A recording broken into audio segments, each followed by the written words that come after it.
Il était une fois une histoire de biscuits de Noël. Connaissez-vous la recette ? Je suis sûre que oui. Ces biscuits qui sentent bon la cannelle, la girofle, la fleur d'oranger ou la vanille. J'adore ça. Vous vous remémorez leur goût ? Oui, et je suis sûre que vous avez très envie d'en faire pour le goûter. Moi, j'en ai fait tout un plateau. Je les ai rangés dans une boîte et je les garde pour mes clients quand ils viennent acheter des cadeaux à l'atelier des fées. Et chez vous, est-ce votre grand-mère ou votre papa qui les prépare ? Ou bien vous les faites tous en famille ? Ah, quel bonheur de pouvoir profiter de ces moments magiques juste avant Noël. Tout est déjà prêt dans la maison. Le sapin aux 1000 couleurs dont l'étoile perchée tout en haut scintille, comme si elle nous faisait un clin d'œil. C'est en cela que préparer ensemble des biscuits de Noël est un moment très particulier. En forme d'étoiles, de nounours, de cœurs, ces petites douceurs nous font voyager vers l'imaginaire où tout devient possible. C'est ça aussi la magie de Noël.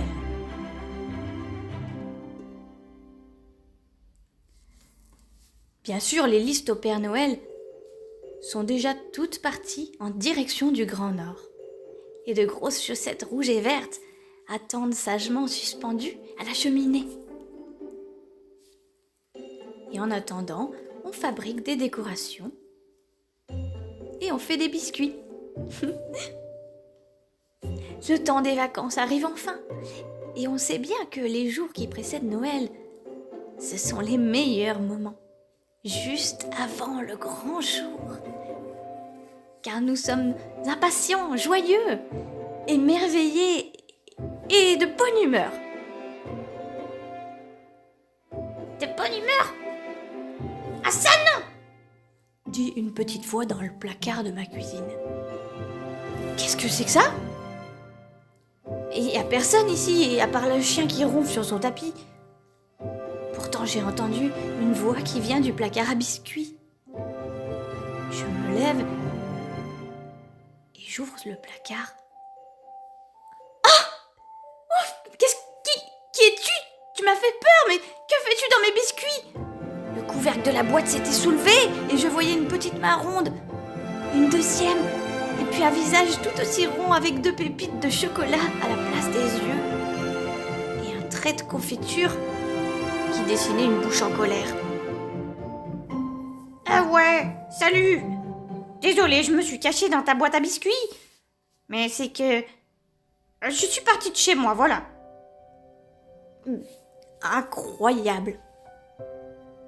Un bonhomme de la taille d'une tasse de thé sortit de la boîte et s'installa sur le rebord de l'étagère.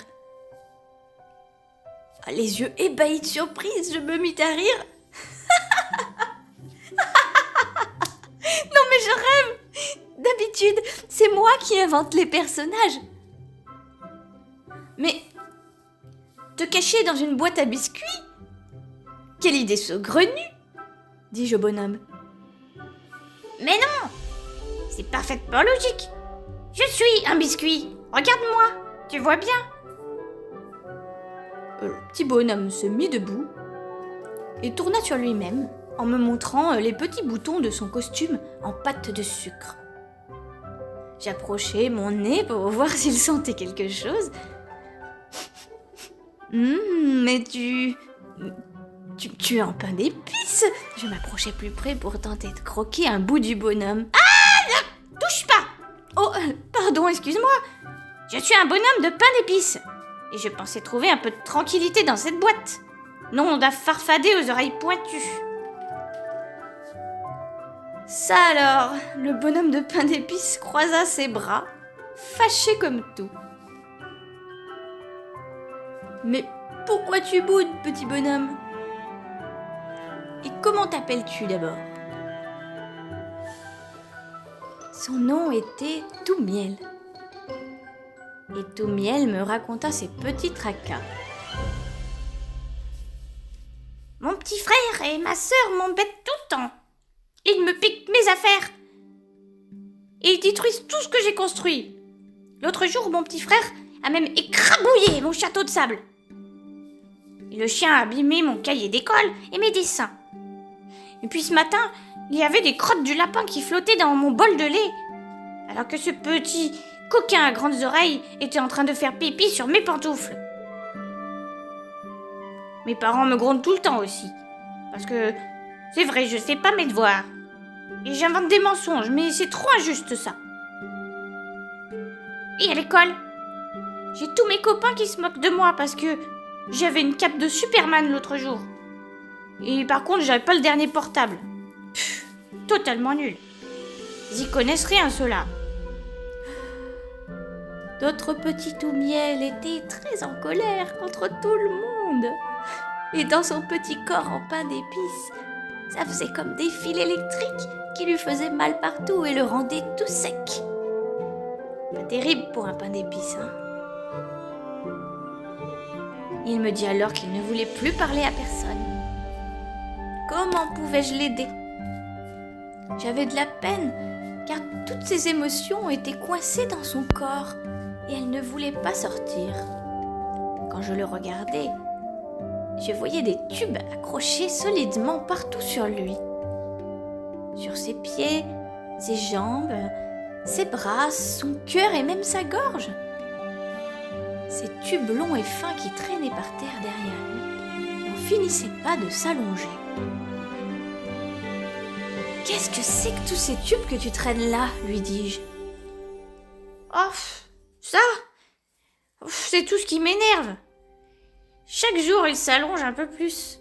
Mais je ne peux pas les enlever, regarde, ils poussent sur ma peau. » Imaginez un bonhomme de pain d'épices avec des tubes qui pendouillent de partout. C'est triste, n'est-ce pas? Puis, ça commençait à faire lourd.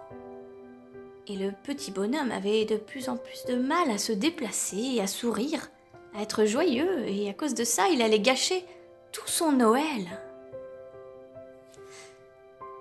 Alors, j'eus une petite idée. Nous partîmes dans la forêt magique juste derrière ma maison, au chef-lieu de l'Écherenne. Toumiel, lui dis-je. Tout au fond de la clairière, là-bas, je sais qu'il y a des êtres de la nature. Et ils peuvent t'aider si tu leur demandes, avec ton cœur, bien sûr. Alors nous marchions sous un petit bois traversé de soleil. On sentait déjà la magie opérer car nous approchions de la maison d'un farfadet. Et Toumiel n'avait jamais vu de farfadet. Il se sentit intimidé. Je frappai alors à la porte. Et le farfadet ouvrit. « Nom d'un sapin de Noël farfelu, que puis-je faire pour vous ?» Le farfadet nous invita à entrer prendre une tasse de thym à la pomme de pin. Toumiel lui expliqua ses soucis, et le farfadet l'écouta longuement avant de lui répondre. J'ai bien une idée. Rends-toi près du ruisseau. Et, oui c'est ça, près du ruisseau, et demande aux esprits de l'eau de te laver. De te laver, oui c'est ça. Et tes tubes disparaîtront. Mais avant tout, il faudra aller dans ton cœur. Dans ton cœur, oui c'est ça. Et regarder en face ce qui t'énerve. Voilà. Parce que si ça reste caché au fond de toi, ça deviendra comme un vieux bout de chocolat tout moisi et pourri qui donne mal au ventre. Mal au ventre, oui, c'est ça, mal au ventre. Le petit Farfadet lui donna tous ses conseils et nous partîmes nous installer près d'un ruisseau après avoir traversé la clairière. Mais Toumiel ne savait pas ce que voulait dire aller dans son cœur. Je vais t'expliquer, Toumiel. Voilà comment faire pour aller dans ton cœur. D'abord, ferme tes yeux. Je vais le faire avec toi. Et respire. Respire en gonflant bien ton ventre. Et tu souffles un grand coup.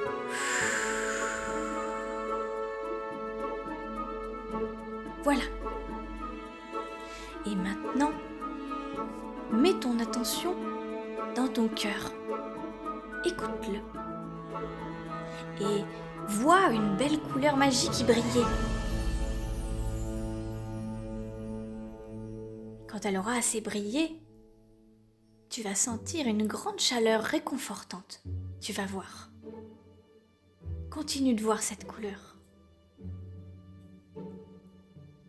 Et quand la chaleur arrive, maintenant tu peux ranger toute ta colère ici. Elle se sentira mieux dans ton cœur. Ah voilà. À présent, demande de l'aide aux esprits de l'eau. Mais il faut que tu le fasses sincèrement, comme a dit le Farfadet. Et que tu sois convaincu que ça va marcher. Sinon, ça ne marchera pas. D'accord ? Est-ce que tu es prêt ? Toumiel commença à sentir dans son cœur quelque chose de chaud et douillet. Il était prêt et il adressa dans sa tête un vœu en regardant la rivière qui coulait dans un doux clapotis en jouant à faire de la mousse blanche.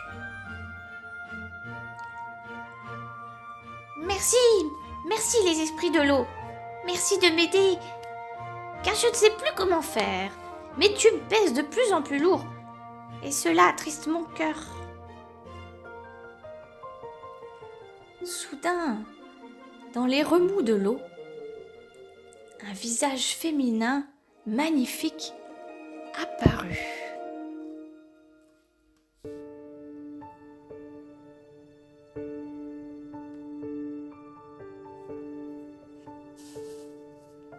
Deux beaux cailloux gris lui faisaient des yeux en amande, et une petite vaguelette dessinait sa bouche.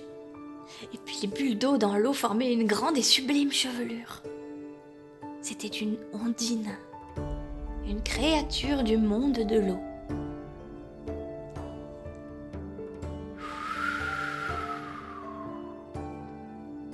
Bienvenue à toi, petit être de la terre.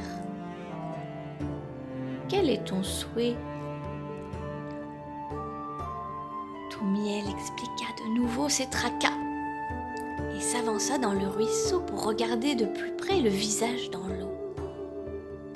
Et il trébucha contre une pierre. « Prends garde, dit l'ondine. Si tu approches trop, je disparaîtrai. » Toumiel rougissait. Il était en train de tomber amoureux du visage dans l'eau et son cœur se mit à battre très très fort. Wow, les tubes accrochés à son corps s'agitaient comme des petits oiseaux qui voulaient s'envoler. Mais il n'avait pas encore d'assez grandes ailes pour le faire. Et l'ondine riait en voyant Toumiel fondre en amour pour elle. L'amour peut te donner des ailes, c'est vrai. L'amour réchauffe les cœurs. L'amour fait changer notre regard sur la vie, bien souvent. Toumiel écoutait l'ondine sagement et sentait à l'intérieur de lui qu'il serait capable de pardonner à tout le monde pour tout ce qui l'énervait. Mais ces tubes étaient toujours bien accrochés et l'amour ne suffisait pas à les libérer. Tu dois aller plus profond dans ton cœur, poursuivit l'ondine. L'amour que tu ressens ne fait que recouvrir tes blessures. Et il est temps que tu les laisses partir. Maintenant. Sinon, elle... Splaf ! Toumiel se retrouva dans l'eau, la tête la première. Il avait tellement voulu s'approcher de la délicieuse ondine qu'il oublia de faire attention à lui. Et le visage dans l'eau disparut. Toumiel était triste. L'amour qui lui avait donné du baume au cœur lui avait aussi échappé. Mais à présent que l'ondine n'était plus là, et il était de nouveau en colère. Nous marchions alors dans la forêt en cherchant une autre solution. Soudain, nous nous retrouvions sur un chemin étrange, abrité par des arbres penchés au-dessus de nous, comme dans un immense couloir qui ressemblait à un grand rouleau.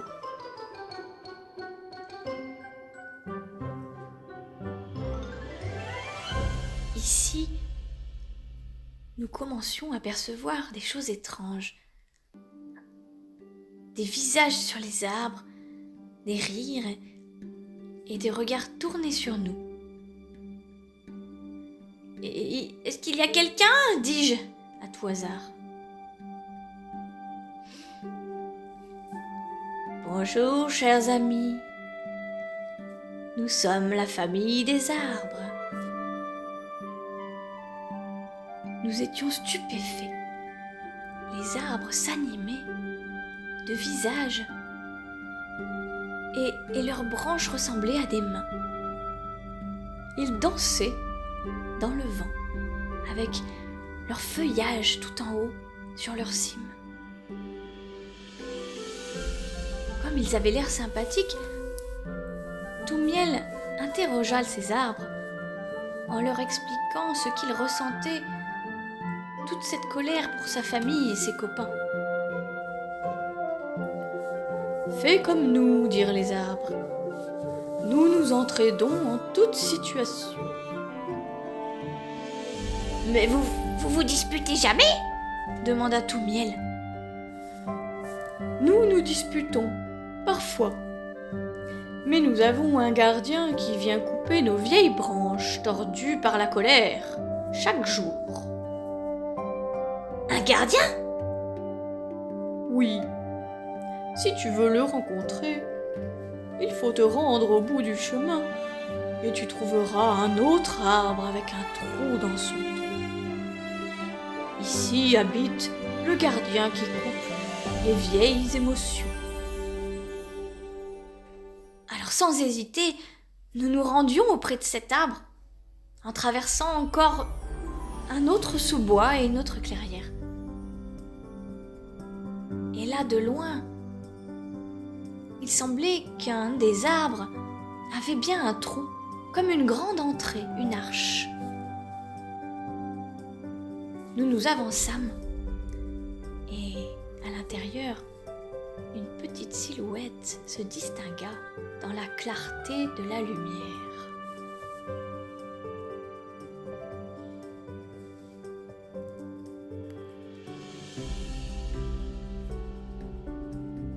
Sans hésiter, nous demandions au gardien de nous aider. Il nous invita à entrer pour nous expliquer comment faire pour couper les vieilles branches de notre cœur. Et là, posé sur des pierres, entouré de mousse, gisait quelque chose de très particulier. Des ciseaux magiques ! S'exclama Toumiel. Mais comment on s'en sert exactement ? Une magnifique et très étrange paire de ciseaux scintillait d'or et d'argent. Le gardien fouillait dans un placard, la tête enfouie sous une pile de choses diverses qui dégringolaient une à une, en chantant une drôle de chanson. Attendez, je cherche le mode d'emploi. Ah, avec tout ce bazar, je comprends plus rien là-dedans. Ah, ça y est, je l'ai. Ainsi, tu pourras l'emporter avec toi. Il déroula la feuille et lut les inscriptions. Voici comment utiliser les ciseaux magiques. Prends une feuille de papier et un crayon. Sur la feuille, tu te dessines toi. Tu dessines le bonhomme de pain d'épices. Et en dessous, tu écris ton prénom. Ensuite, autour de toi, tu dessines un grand cercle de lumière auquel tu ajoutes de beaux rayons de soleil.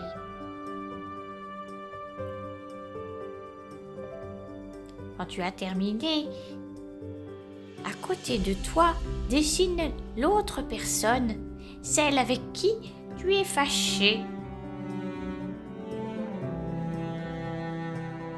Tu écris aussi son prénom et tu l'entoures de grands cercles de lumière.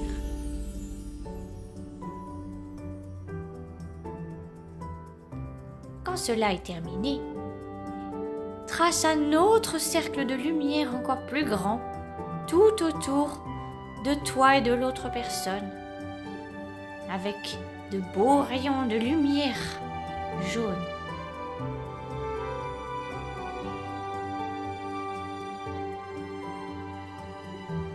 Après cela, je te propose de dessiner des petits points sur chaque bonhomme, en commençant par un point qui se trouve sous tes fesses. Et puis tu dessines le petit point qui est sur ton nombril. Un autre point en haut de ton ventre.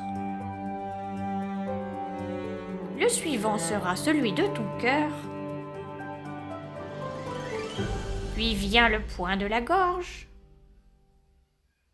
le point du front et un dernier tout en haut de la tête. Quand tes deux personnages ont tous leurs petits points, tu peux tracer des traits entre eux.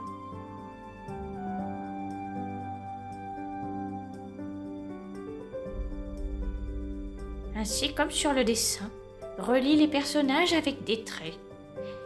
Ce sont les traits qui représentent les émotions négatives, la colère, la tristesse et la peur.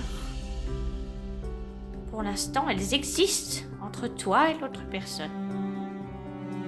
Quand tu as fini de les relier, je te propose de prendre tes ciseaux magiques et avec tout ton cœur et ta bonne volonté, plein d'amour et de bienveillance, tu peux demander à ce que tout cela disparaisse en coupant les fils qui te relient à l'autre personne, les fils de la colère, de la tristesse. Découpe tous ces fils et cela va enlever tous tes maux, tout ce qui te fait mal.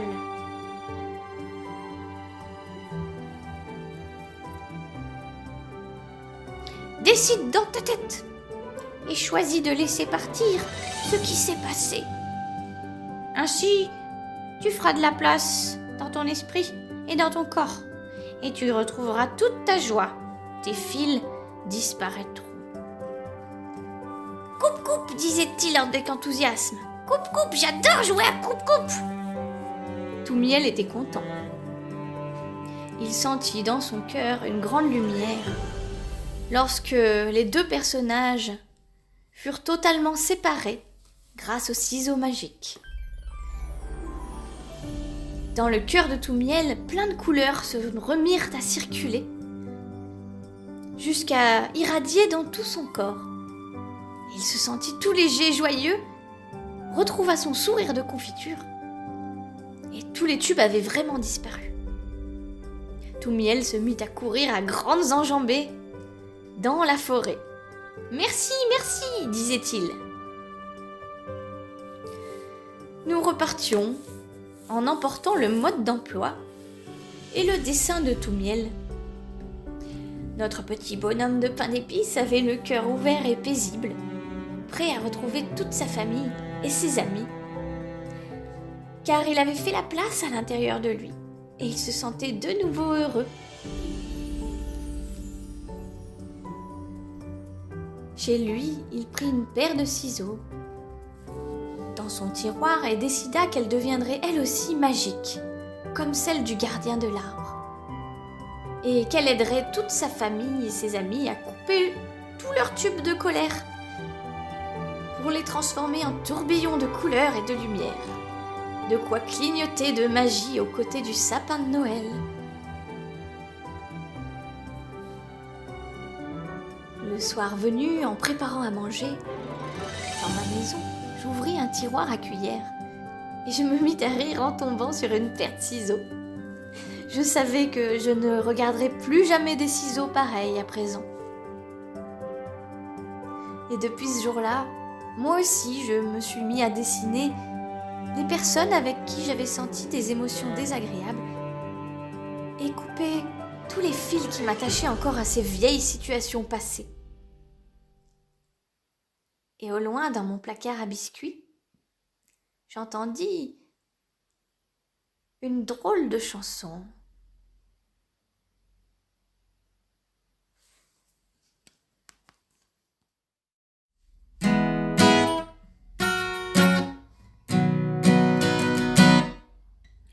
Mon petit frère m'embête encore, ma sœur me vole mes bonbons.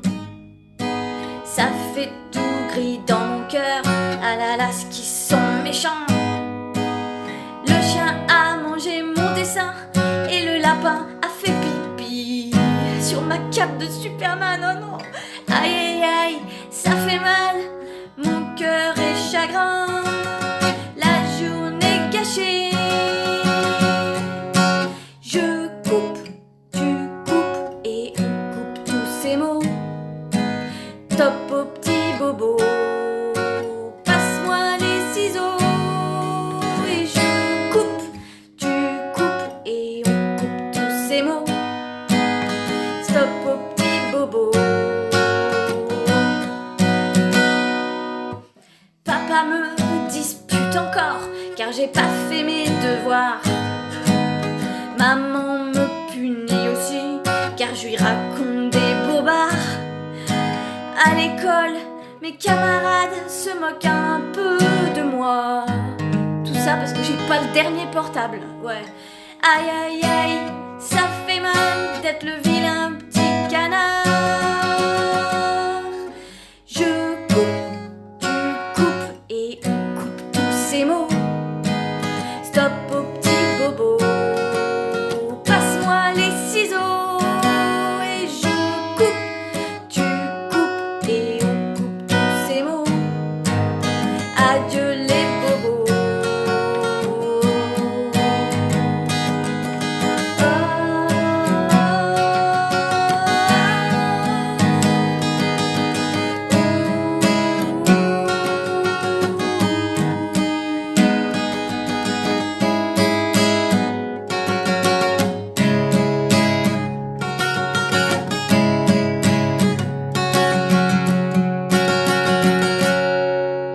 Stop, c'est fini les bobos, car j'ai appris à couper avec une paire de ciseaux tous les mots qui m'ont blessé.